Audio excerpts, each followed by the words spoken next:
Welcome back to my classroom. This is Justin. Today I'm going to talk about partial correlation and multiple correlation. We'll start with the partial correlation. The symbol of partial correlation is usual R itself, Pearson R, and it is represented by small r 1, 2, dot 3. So this means relationship between first variable and second variable after controlling the third variable. So maybe you can write like x, y, dot z like this. This is how I studied when I was doing my plus 2. So what is the equation of this one? You need to learn this because if you know the correlation between first one and second one and third one, first one and third one, you can calculate the partial correlation value. So basically the equation is or what we are trying to understand here is how much is the relationship between these two variables, that is r 1 and 2. This is what we need to understand. Now we need to subtract how much common variance is existing between 1 and 2 and 2 and 3. Okay, that means minus r 1 and 3 into r 2 and 3. See that? So variance of the first variable with the common variance of the first variable and the extraneous variable, and the second variable and extraneous variable, that is subtracted from the relationship between 1 and 2, first two variables. Now this is the lower part of it, 1 minus r13 square into 1 minus r23 square. Now if you calculate this into, okay, multiplied by, this is 1 minus, same thing itself. So if you calculate this, you will get the partial correlation. So that's why I said it is possible that what if you get all these values and you were asked to calculate the partial correlation, then you may have to do that one. So how do we test this partial correlation? If you remember Pearson bivariate correlation, that is converted to t-value. Same way in this condition also, if you have partial correlation, the partial correlation value will be converted to t-value. The t-value equation is in this, for the partial correlation is the correlation value, that is r12 dot 3 into root of the degree of freedom of it, that means n minus number of sample 2, that is two variables 1 and 2, minus k means extraneous variable. How many extraneous variable you have? That means you can have multiple extraneous variable. So what if 1, 2 dot 3, 4, that means after controlling the effect of 3 and 4, what is the relationship between 1 and 2? That's also possible. So k here indicates how many extraneous variables you have, divided by 1 minus this one, r12 dot 3. So you get a t-value. So with the degree of freedom is n minus 2 minus k. So basically how many variables you have? Two variables already you have, these two, and the third variable is k. So n minus 3 is actually the situation here. Or you can think in this way, how many variables are there that you can subtract with the total sample size.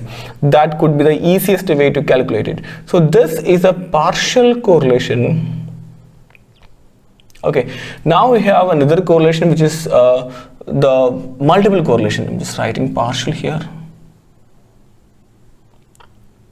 So possible questions also. I think this could be a very most possible question from this context.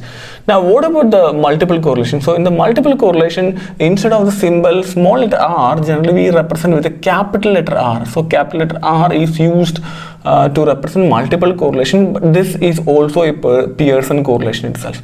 So how do we calculate? One more thing, R value, this multiple correlation we generally don't use very frequently, but this is very commonly used in the context of regression analysis.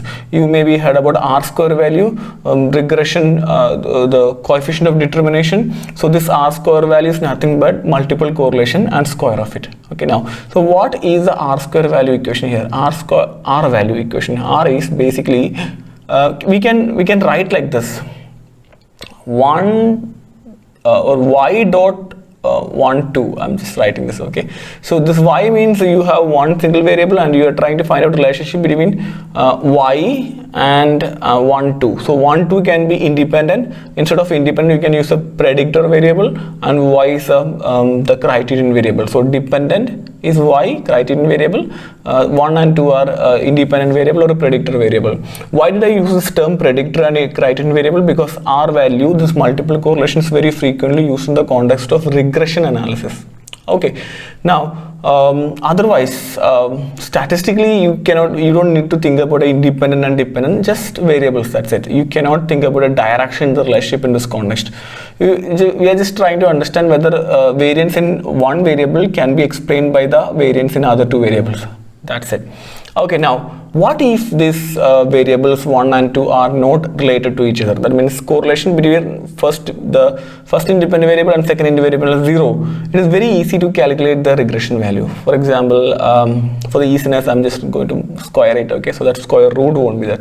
It is basically correlation between y and 1, that means dependent variable and first independent variable square, plus second variable square, that is y and 2. That's it. Very easy to calculate. Okay, if, see that, if correlation between 1 and 2 is 0, you know that it is not possible to have a situation like that. So actually, considering this R12 is not equal to 0, then what would be the original equation? Why did I say this? Because what if you get some question, something like that, when independent variables are not related to each other, and you have these values, and you are asked to calculate the regression, multiple regression coefficient, then you can multiple regression coefficient, yes, you can consider this equation. So what is the original equation? So original equation is r square itself.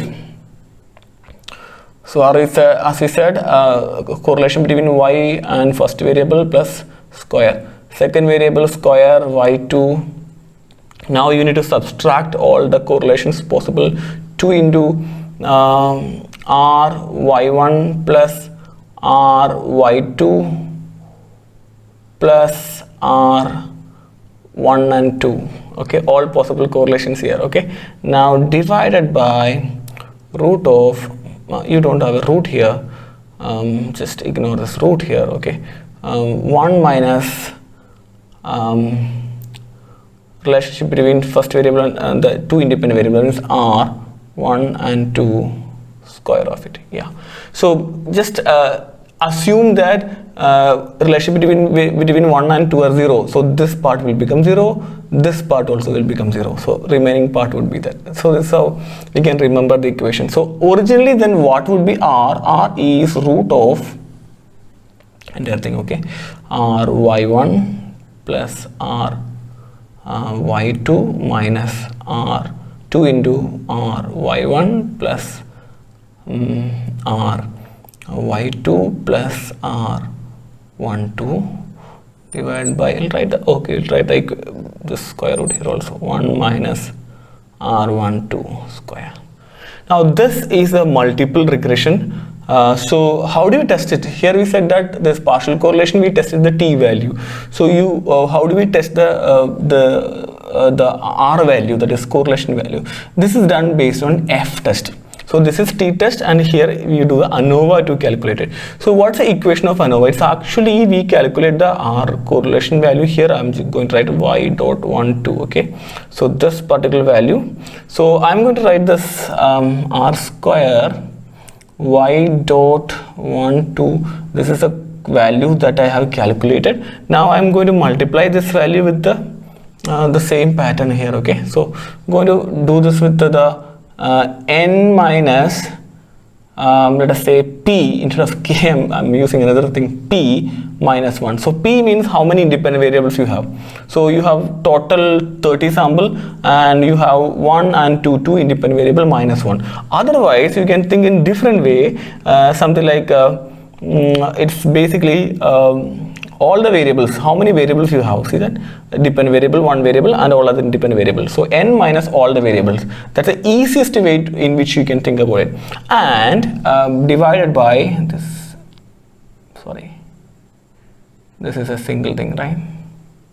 Yeah, and divided by, whole divided by r square y dot 1 to this particular correlation into p. See that? Sorry, I missed a part here. This one, 1 minus. This is the equation for to calculate f value to test whether it is significant or not. The value is significant or not. So you have assume that you have a multiple correlation value, you have a sample size, you know how many independent variables are there, you can test whether this is significant or not. For that you need degree of freedom, right? So here you had 1 degree of freedom. So ANOVA, when you do, if you remember ANOVA classes, ANOVA we have 2 degree of freedom, right? So numerator degree of freedom and a denominator degree of freedom. So how do you calculate? So this is basically the degree of freedom in this context is df is the denominator, the numerator is p, that means how many independent variables you have.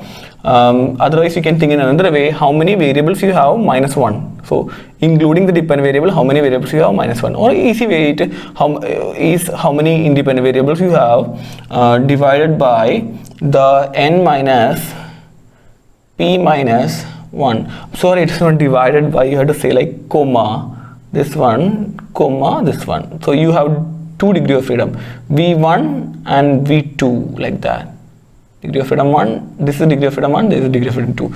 This is how you can test whether your r square value or r value is significant or not. This r square value, it is very commonly used in the context of multiple regression, and we call it as coefficient of determination. So that means if you have a r square value of 0.14, that means you can multiply this with 100. So 14, so we'll say 14% of the variance changes in the dependent variable y can be explained from the variance in the variance of the independent variables. Once again, 14% of the changes in the dependent variable can be explained by the changes in the independent variables. So this is what the r square value actually indicates.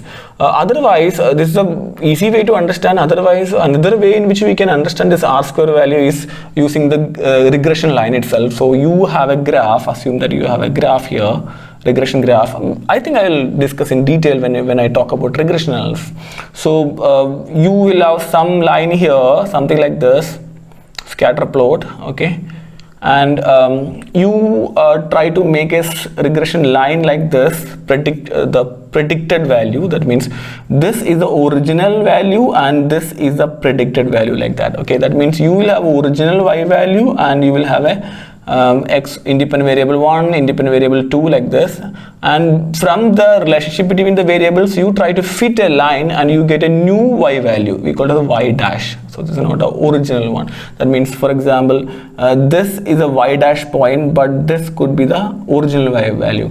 So there will be small difference. This is called as residual or error. Okay, the gap between the original value and the predicted value, that is a dependent variable value, that is the residual value or error. So what we do in this context is the predicted value y dash, its variance divided by the original, the total thing, the y value, its variance. This is how the other way in which we calculate the r square value. See that? So variance of this predicted minus variance of the total original dependent variable. It's another way in which we can understand this. So that's basically we are trying to see how much it is going in line, whether the variance of the predicted value and variance of the other variable, that original variable is same. That means whether it is forming a straight line or not, how much errors are there. That's what they are trying to understand.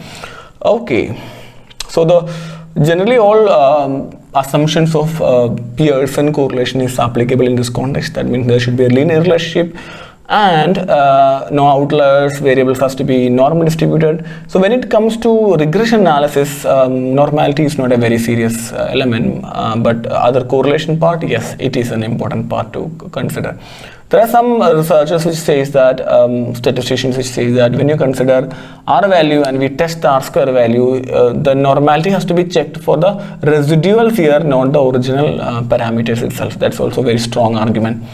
Okay, so these kind of questions can be asked in terms of degree of freedom, t value, f value, r value. Based on all the scores, we can basically try to find out what is the coefficient values, and we can test whether it's significant or not.